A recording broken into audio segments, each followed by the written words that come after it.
I first came to Australia when I was about 10 or 11 years old.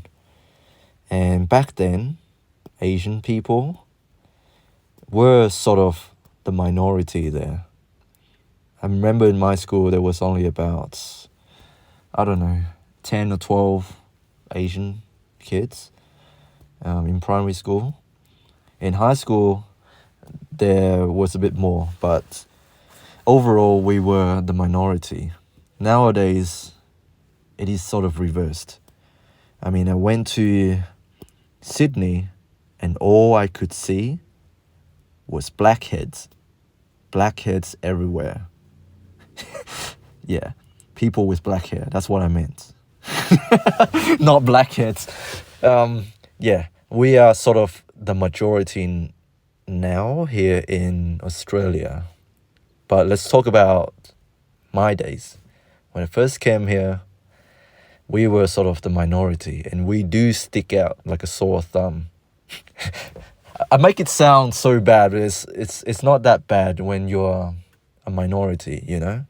In a way, I feel somewhat unique because, yeah, even though everybody is unique, it's nice to be your own person. I don't know about you, but I like knowing that nobody can replicate my life exactly the same as me. Even though you might be similar to me, you will never be me, and I will never be you. And it gives me so much joy in knowing that.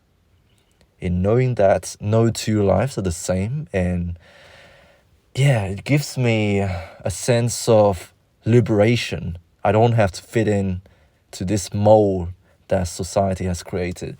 I'm sorry for being too deep. I'll get back to the topic now.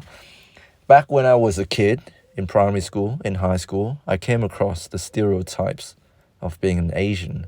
And a lot of these stereotypes are actually true.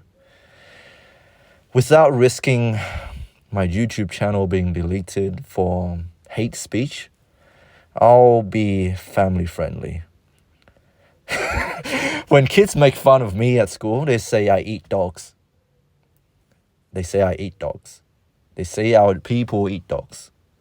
And it's true. Chinese people, Vietnamese people, we eat dogs. We do eat dogs. One of the main delicacy in Vietnam. If you get the chance to go to the north side of Vietnam, Hanoi, Hải Phòng, where my family originated from. We originated from the north and we came down to the south in Saigon. But the north, Hải Phòng especially, is notorious for the dog meat market. And I don't know, because it might have been because I was born in the south and I rarely go to the north to visit my dad's side of the family, to see my grandparents. I don't really see that much of the dog meat eating side of our country. And so every time I go there, I would be so shocked to see our companions being sold in the markets. It's horrific, you know?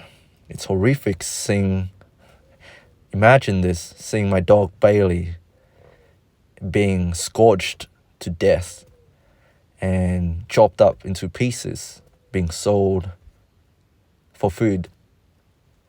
That would give me a stroke. I can't imagine this. And yet, I eat meat. I go to the butcher, I buy meat. I consume a copious amount of meat because I'm a gym bra. I need to make these gains, you know? What's wrong with eating dog meat? Now, this is a moral question, and I do have a lot of trouble accepting the fact that eating dog meat is no different to eating cows or pigs or chickens. It's just that I've been socially conditioned to view dogs as human companions and not merely as animals and food sources. It's strange, man.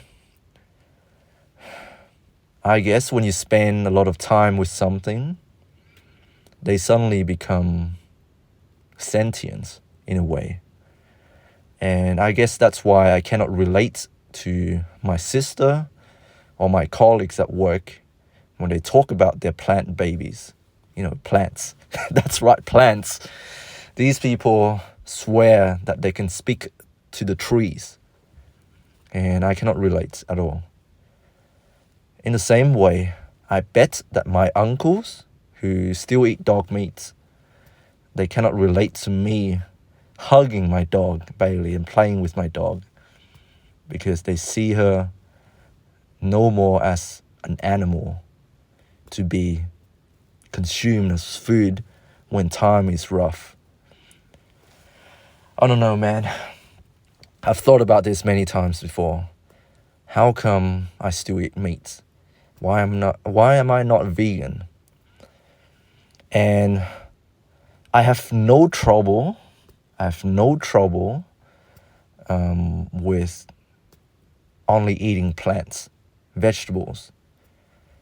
But it's because I'm so committed to this goal. I want to bulk up. I want to get the source of protein that is most digestible, the source of protein that has the highest bioavailability, the most common source of protein, and that is in meat. And making that change to vegetables will be really hard for me. It's going to be really hard for me. But at the same time, I ask myself this question. Why am I selectively eating certain animals and sparing certain animals? It's a question that I still struggle to answer to this day. Maybe I should spend more time with cows and pigs and chickens and fish, perhaps. Maybe then I would have some sort of compassion towards them. And why should I have compassion towards animals? I don't know, man. I still struggle to answer this question up to this day. And the stereotypes are true. We do eat dog meat. I don't think it's an insult. I feel really heard and validated, knowing that you recognize our differences. And that's true. We all have differences. We are all unique. As always, stay strong. God bless. I love you all. Until next time, I'll talk to you later.